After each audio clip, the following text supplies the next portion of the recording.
და თუ არა გზას რომ გათავისუფლდნენ პოლიტიკური პატიმრები. ამის შანსი ან მოსაძებნი არის თუ არა ასეც ვიკითხავ ეს. ეგეთი რამე როგორ უნდა ვთქვა, ხო, კონკრეტულად აი ამ აქციებზე დაკავებული ადამიანების გამოშვების შანსი რომ ჩემი აზრით არსებობს. უბრალოდ კიდე როგორ ესმოდეს პოლიტპატიმრები, რამდენი არიან, რამდენი ადამიანი პოლიტპატიმარი კიდე ამაზე წარმოდგენა რომ ქონდეს, შეიძლება სრული წარმოდგენა არც კი გვაქვს, როცა ეს არსებული მსგავსი ტიპის ხელისუფლება რჩება, ზოგადად პოტენციალი კიდე რომ პოლიტპატიმრები ზოგადად სულ ყავდეს ამ ქვეყანაზე კიდე დაიმატოს, ეს ბიზნეს წასვლამდე ცხადია ვერ გამოირიცხება. კონკრეტულად ამ კონტექსტში ის ხალხი, რომელიც ამ აქციების შედეგად არის დაკავებული, ეს რაიმე ფორმით იქნეს თუ არა გამოშვებული, მე მგონია რომ ამის ზოგადი შანსი არსებობს, არ არსებობს ამის შანსი, ეს მე რო ვთქვა. რის ხარჯზე მაშინ? ხო, ეს კაცმა არ იცის, ერთი წვრილი შეიძლება იყოს, როცა ბიზნესმენმა გადაწყვიტოს, რომ გავაკებული აქვს, მოიგო და პოლიტიკური პროცესი აქეთ აღარ არსებობს და რაღაცნაირად როგორც შეწყალების აქტი, რაღაცნაირად ესე გაშეხედოს ამ საკითხს. მეორეს მხრივ თუ აქ რაღაცა პოლიტიკური ტიპის პროცესი დაიწყო, სადაც რაღაცნაირად სავაჭროდ იყო ან არჩევნებზე შესვლა, მოკლედ ნორმალიზირების ნაწილში ვაჭრობა დაიწყოს პოლიტიკურმა პარტიებმა და ქართულმა ოცნებამ და ვაჭრობა მაინც სულად ხარ უნდა გვესმოდეს ეს სიტყვა, ხო, რაღაც არ მჭირდეს. ყურს ყოველ შემთხვევაში პოლიტიკური გზა ეგეთია, მეორეს მხრივ მესამე დარჩა ის რომ ხელა იყოს წნეხი რომ ქართული ოცნებას ნუ ამარცხებდა ამ დამარცხების ნაწილში ყველა დღე გრძნობს რომ მისთვის უფრო ცუდია შემდეგი დღე და იქნება რამე გამოასწოროს და მსგავსი ტიპის ნაბიჯები გადადგას. დღეს ამ წამს როგორ მინდის პროცესი მე რომ მკითხო ამ კუთხით პროცესი კარგად არ მინდის, ზოგადად თუ ვინმე არ პირებს არჩევნებზე გასვლას ისე მკაფიოდ რო ქონდეს დაფიქსირებული რომ აი პოლიტპატიმრებზე მოდი მესაუბრე და აი ამ შემთხვევაში მზად ვარ ამაზე მე ვისაუბრო და თქვა და ახალი არჩევნების მიღმად უფრო მეტად პოლიტიკური პატიმრები მაინტერესებს ესეთი ტიპის მესიჯი რო წამოვიდეს შეიძლება რაღაც დაიძრეს, მაგრამ მე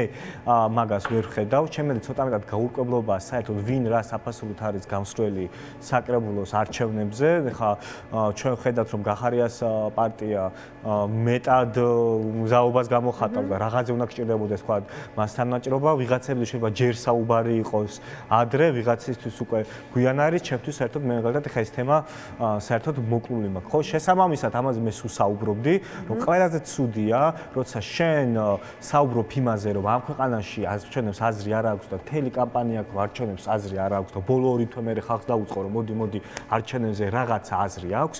ეგეთი ტიპის არჩევნები შედგება ეხლა თუ შედგა, იმიტომ რომ საერთოდ მასაუბრებია, რომ შეუძლებელია ქართულ ოცნებას როდისმე არჩევნებში მოუგო იმ ფორმით, რა ფორმითაც არსებობს და დღეს ამ ფორმით არის ქართული ოცნება.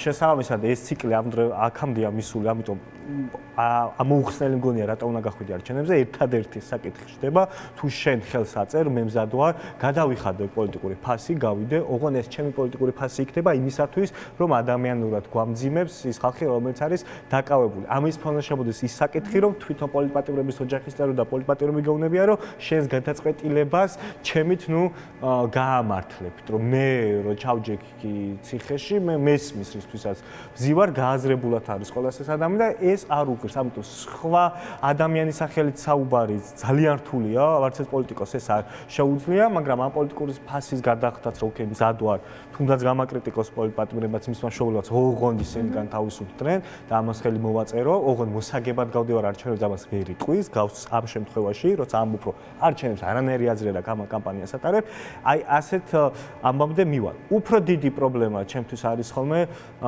არათავმდაბლობა, ერთ და იგივე ციკლი, რასაც პოლიტიკური სპექტრი ავლენს და გაურკვევლობის და რაც ყველაზე მეტად მაღიზიანის. მე მირჩევნა გარკვეული იყოს და რაღაცას არ ვეთანხმებოდე, მაგრამ მის ნაბიჯი გადაიდგას, მაგალითად გინდა არჩევნებზე გასვლა იქნება თუ არ გასვლა, კაფეობად ვიცოდე, ვიდრე ხდებოდეს ერთ და იგივე ციკლი. თვარესავით, როცა ეს ხდება, რომ არჩევნების მერე შენ სულ საუბრობ, რომ ქვეყანაში არჩევნები დამთავრდა, მოვა წინასაარჩევნო კამპანია და პირველ რიგში თუ ადამიანს უნდა ეხვეწო, ვიდეო წერო, რეკლამები, ჟურნალისტებია, პოლიტიკოსებია და ყველამ უნდა უთქიცოთ, რომ არა, შენ ერთხმასაც კი აზრი აქვს და ეხლა მოდი და მუდმივ ციკლში, რომ მე მოდის ეს ადამიანი, მე ისე დგება 9 საათი, მე ისე ვამბობთ, რომ აი ხალხმა არჩევნები წაგვარდეს, აზრი არ აქვს და ამ ციკლში რომ ამყოფებ ამ ხალხს, ისიც ხდება და მე პოლიტიკოსის პასუხი რომელიც არის, მათ შორის უკვე ეთერებშიც ესე და ეთერს მივახო განსაკუთრებით, აბა რას ვეტყვით ხალხს, აბა იმას ხარ, თუ არჩევნებს აზრი არ აქვს.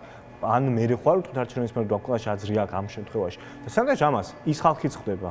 მონოპოლია რაღაც აზრებზე და სიმართლეებზე საერთოდ არ აქვს პოლიტიკოსებს პირიქით. ამიტომ სულ ამას ვამბობდი, თუ ვარჩევნებისთვის ემზადები, უნდა მოემზადოთ ცალსახად ბევრი რაღაცი ენის მოჩლების გარეშე.